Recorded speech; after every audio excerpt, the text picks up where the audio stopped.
истории обрядов. И сегодня я расскажу вам один из них, связанный с прялкой, которая олицетворяла женское начало.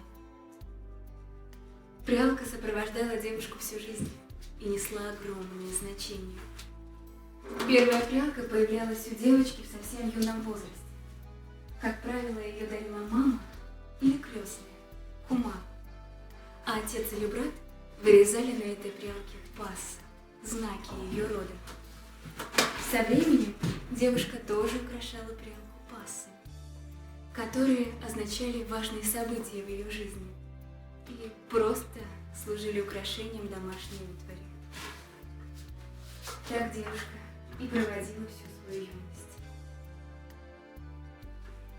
Она плела себе приданое, ходила на вечерки с другими девушками, где тоже плела. На вечерках девушки встречались с другими парнями, знакомились, общались, влюблялись, и дело шло к свадьбе. После свадьбы девушка должна была распрощаться не только с родом, но и с прялкой.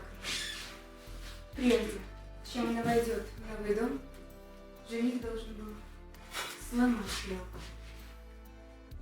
Но в новом доме ее ждала свекровь с новой прялкой. Когда у нее появится новая прялка, это будет означать, что у девушки пошла новая история. На этой прялке со временем появятся пассы, которые покажут, сколько у нее было детей, как сложились ее отношения с мужем, все ее радости и печали.